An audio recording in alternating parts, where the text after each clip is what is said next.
ليس مستغربا.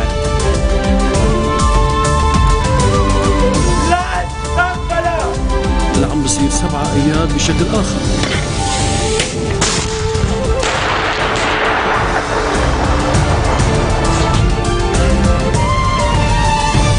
Bonjour à tous et merci de nous rejoindre sur Futur TV pour cette nouvelle édition de la rédaction. Voici les titres de ce journal. Élection présidentielle libanaise. Depuis Kirke, Samir Jarjar se dit prêt à se retirer de la course si l'alliance du 14 mars propose un autre candidat. Amin Jmaïel, reçu par le chef des Maradas, Aymen Flangier, le leader du parti Kateb, inquiet par une éventuelle vacance de la présidence en cas de torpillage du scrutin. Le chef de l'opposition syrienne à Washington, où il doit s'entretenir avec Barack Obama, Ahmed Jarba est venu demander aux Américains la livraison d'armes plus efficaces. Et à suivre également dans ce journal, l'armistice de la Seconde Guerre mondiale endeuillé par le décès d'un militaire français au Mali. Il s'agit du 8e soldat mort au combat depuis le début de l'opération Serval en janvier 2013. Samir Jarjar à Kirke, après un 3e échec du Parlement à élire un président de la République, le leader des forces libanaises et candidat du 14 mars à la présidentielle s'est entretenu avec le patriarche maronite Pierre Al-Rahi. Il s'est dit prêt à se retirer de la course de la présidence si le 14 mars s'accorde sur un autre candidat sérieux. Jarjar a par ailleurs dénoncé les campagnes menées contre le patriarche qui accompagnera le pape François lors de sa visite en Terre Sainte. Le chef des Kateb, Amin Jmaïel, poursuit pour sa part sa tournée auprès des leaders chrétiens. Après un entretien hier avec le chef du courant patriotique libre, Michel Aoun, qualifié de très positif par les deux partis, Jmaïel a rencontré ce jeudi le chef des Maradas, Aymen Flangier, à Bnashai, au nord Liban, l'occasion pour les deux hommes de souligner l'importance d'élire un président qui représente la majorité des chrétiens, et ce dans les délais constitutionnels. Selon Flangier, qui n'a pas caché son pessimisme, l'ampleur des divisions politiques complique le processus. Le mandat du président Slimane expire le 25 mai prochain. Le retour de la pluie, synonyme de gros embouteillages sur les routes libanaises. Des bouchons ont été signalés à l'entrée de Beyrouth ainsi qu'en direction de Jounieh. Au moins 9 personnes ont été blessées sur la route de Jnata à l'est de Tyr au sud Liban. Suite à un accident entre une voiture et un bus transportant des écoliers, les forces de sécurité intérieure ont demandé aux Libanais de conduire prudemment et de prendre garde au risque de dérapage. Le chef de l'opposition syrienne modérée, Ahmed Jarba, est à Washington où il doit s'entretenir avec Barack Obama, alors que les États-Unis viennent d'accorder un statut diplomatique à la coalition de l'opposition syrienne. Ahmed Jarba a très clairement demandé aux Américains la livraison d'armes efficaces, qui qualifie la farce l'élection présidentielle à venir dans son pays, a comparé le régime Assad à la Corée du Nord.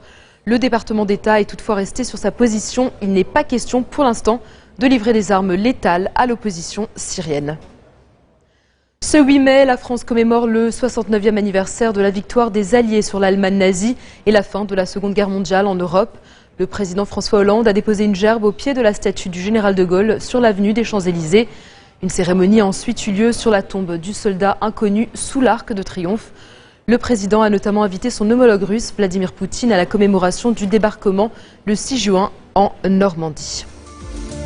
En bref, l'anniversaire de l'armistice endeuillé par la mort d'un 8e soldat français dans le nord du Mali.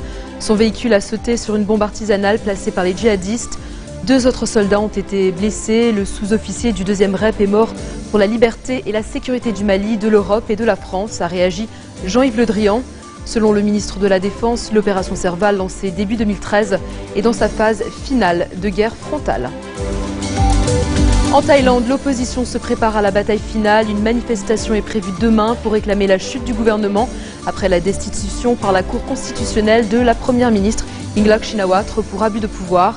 De leur côté, les partisans du pouvoir se remobilisent avant les législatives prévues le 20 juillet.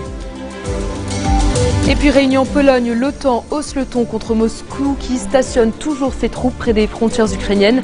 Le secrétaire général de l'Alliance, Anders Fogh Rasmussen, a appelé le Kremlin à cesser de soutenir les séparatistes et à se replier. En réponse à la crise ukrainienne, l'OTAN organise des manœuvres militaires et envisagerait une présence militaire permanente dans les pays membres en Europe de l'Est. Restez sur Futur TV. Juste après la pause, Serge Berberi reçoit l'invité de ce journal, l'ambassadrice de l'Union européenne au Liban, Angelina Ehrhorst. A tout de suite.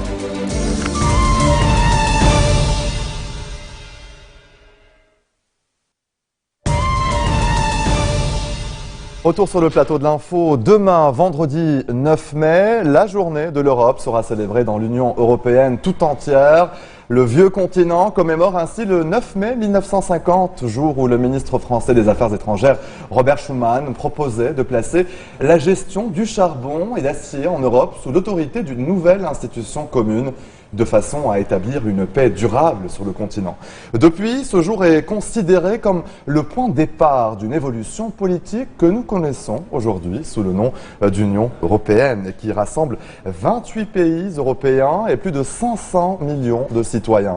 Pour en parler avec nous en plateau, la chef de la délégation de l'Union européenne au Liban, Angelina Ehorst. Bonsoir, Madame l'ambassadrice. Bonsoir, bonsoir. Merci de nous recevoir, d'être avec nous sur ce plateau justement avec pour parler de cette journée de l'Europe. Vous avez l'habitude chaque année de recevoir chez vous, à votre résidence de l'Europe à Yarzé, les ambassadeurs, mais aussi les Libanais pour célébrer cette journée avec votre traditionnel discours dans lequel vous ne manquez pas de souligner chaque année les liens forts entre le Liban et l'Europe. Eh bien, cette année, quel sera le message de l'Europe au Liban alors que le pays des Cèdres risque en tout cas, de connaître une vacance à la présidence de la République? Cette année, demain, je parlerai surtout de notre unité, l'unité dans la diversité de l'Europe. C'est ça la force, si vous voulez. La force aussi de trouver un compromis et de se faire entendre, se mettre d'accord. Comme vous avez dit, 500 millions de personnes en Europe, 28 États membres. Et pour nous, chaque fois, essayer de trouver un compromis, même quand on a des menaces à nos frontières, on essaye et on réussit aussi à rester unifiés et unis. Et ça, c'est un message que je veux aussi donner demain aux Libanais chers qui Libanais. Peinent à s'unir, justement. Absolument. Et ici, vous avez un délai constitutionnel très important et dans tous mes échanges avec nos partenaires libanais, je dis toujours, essayez de respecter la Constitution parce que c'est ça la force de ce pays. Il faut essayer justement que vous trouviez une solution autour de ce délai. Est-ce que vous êtes confiante en tout cas quant à ce processus électoral? Je suis toujours confiante. Et je pense qu'il y a beaucoup de gens aujourd'hui au Liban qui savent qu'il faut trouver une solution pour faire face à toutes les questions que vous avez aujourd'hui dans le pays. Donc oui, je suis confiante. Justement, un des grands problèmes, c'est la question des réfugiés syriens au Liban. Le pays connaît en tout cas un flux majeur de réfugiés depuis le déclenchement de la crise en Syrie. L'Union européenne a récemment débloqué 70 millions d'euros pour venir en aide au gouvernement libanais, mais aussi aux réfugiés syriens. Quel est votre plan d'action pour la suite, cet été notamment, alors que la crise s'installe dans la durée en Syrie? Si vous me permettez, vous avez dit 70 millions, c'est correct, mais en général, aujourd'hui, nous avons mobilisé pour le Liban en tant que tel 520 millions d'euros. Hein, donc, 70 millions entre le mois de novembre et le mois de mars. Voilà, seulement. Donc pendant l'hiver. On a chaque période, on essaie de remobiliser, on remobilise. Nous, les États membres aussi, en plus, la Banque d'investissement européenne aussi, et toutes les institutions. Donc là, aujourd'hui, vous avez quand même une enveloppe sans précédent. Hein. J'ai dit très souvent ce qu'on fait aujourd'hui, l'Union européenne et toute la communauté internationale d'ailleurs. Pour un Liban qui est d'ailleurs la première terre d'accueil de ces réfugiés, il faut dire dans la région. C'est ça. Je voudrais quand même vous rappeler, vous avez chaque minute un réfugié qui est enregistré auprès des Nations Unies, chaque minute. Donc nous, on parle aussi pour 10-20 minutes, vous avez encore 10-20 personnes qui sont enregistrées. Et malheureusement, avec la situation en Syrie, ça ne va pas s'arrêter demain. Il faut trouver une solution à la guerre, ça c'est très clair. Mais il faut aussi, donc vous m'avez parlé d'un plan, mais ce qu'on essaie justement de faire, d'aider le gouvernement, qu'il y aura un plan à côté libanais, aussi comment faire face. Aujourd'hui, déjà, je dois vous dire que c'est remarquable la façon dont le pays il a déjà pu faire face à cette situation qui est dramatique, certainement, mais il faut continuer à travailler ensemble pour se préparer encore pour une période où il y aura encore les réfugiés. C'est pas un choix, c'est malgré eux que les gens ils sont là chez vous. Parce que l'Europe aussi connaît le problème des réfugiés, les drames de Lampedusa. C'est que c'est une crise qui touche un peu le Liban, mais aussi l'Europe. Absolument, ça touche tout le monde. Et aussi, certainement, nous aussi, on doit prendre sa propre responsabilité. Tout le monde doit le faire.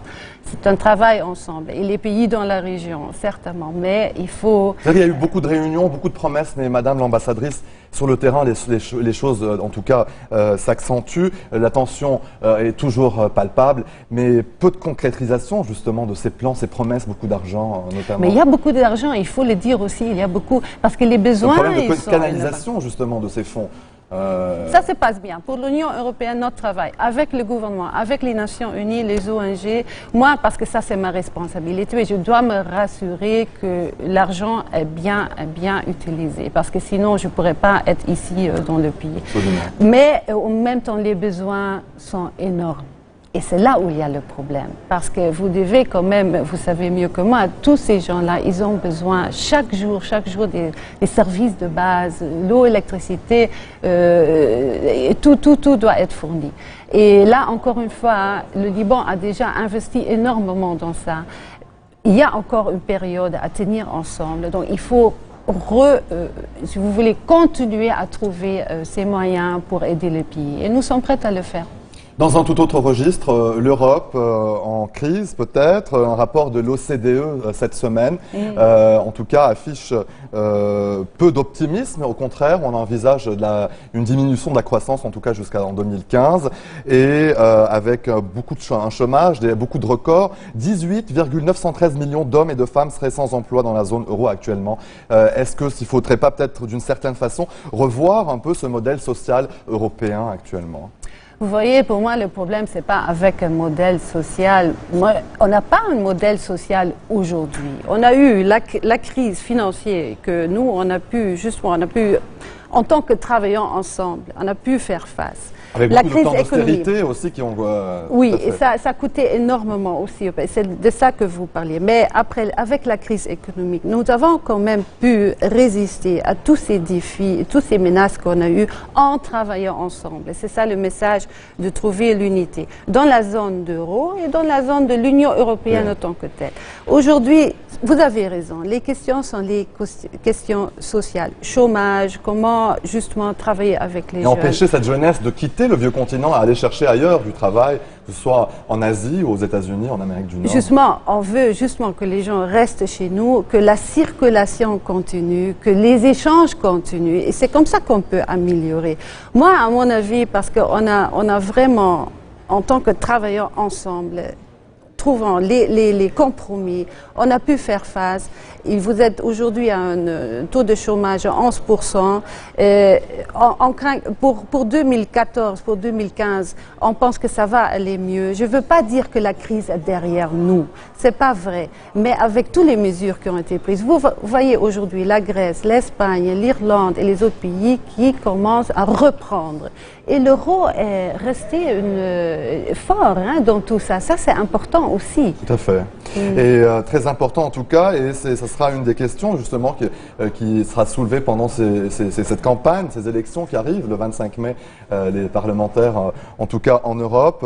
Doit-on craindre l'échec de l'Europe avec ces élections, avec cette poussée d'extrémisme un peu qu'on voit au niveau européen ? Oui, c'est déjà depuis quelques années. Vous à fait. avez populisme, extrémisme qui, pour nous, ça reflète, pour l'Europe, ça reflète vraiment une tyrannie, la pauvreté. Et on espère justement que le peuple, les citoyens européens, qu'eux, ils vont pas vers là. Mais c'est où le problème? Est-ce que ce sont les politiciens aujourd'hui en Europe que eux-mêmes, ils veulent pas défendre l'Europe, le concept de l'Europe, la paix, la prospérité? C'est là où il y a le problème, ou est-ce que c'est vraiment avec les mouvements de populistes, de nationalistes? Il n'y a pas une autre voie, vous voyez, pour l'instant. Et même le président Van Rompuy, il a fait un appel aux politiciens de défendre l'Europe et montrer pourquoi on gagne. Pourquoi on gagne aujourd'hui avec une Europe forte. Donc c'est là où il y a des défis. Même ici au Liban, j'ai fait un appel aux citoyens européens en disant allez voter, c'est important. Je ne suis pas un politicien, mais il faut aller voter. Et on a ce droit et il faut absolument l'utiliser. Et vous aurez bien sûr l'occasion de relancer cet appel demain à l'occasion de la journée de l'Europe. Il faut le souligner. Ça sera à votre résidence, la résidence de l'Europe à Jersey. Madame l'ambassadrice de l'Union européenne, merci d'être venue sur notre plateau. C'est un grand plaisir. Pour commenter un peu justement tout ce qui tourne autour de cette journée de l'Europe, la situation en Europe, et on aura bien sûr l'occasion de vous recevoir sur ce plateau pour d'autres occasions. Merci à vous et c'est à vous, Nour, pour le rappel des titres qui ont marqué l'actualité de cette journée.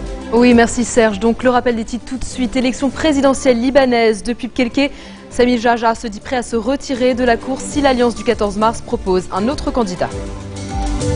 Amin Gemayel, reçu par le chef des Maradas, Laymen Flangier, le leader du parti Kateb, inquiet par une éventuelle vacance de la présidence en cas de torpillage du scrutin. Le chef de l'opposition syrienne à Washington, où il doit s'entretenir avec Barack Obama, Ahmed Jarba est venu demander aux Américains la livraison d'armes plus efficaces. Et puis l'armistice de la Seconde Guerre mondiale endeuillé par le décès d'un militaire français au Mali. Il s'agit du 8e soldat mort au combat depuis le début de l'opération Serval en janvier 2013. Merci de votre attention. Retrouvez-nous tous les jours à 16h40 heure de Beyrouth. Vous pouvez également nous suivre en ligne sur notre site web ou en téléchargeant notre application mobile. Excellente soirée à toutes et à tous et à demain. الغياب ليس مستغربا.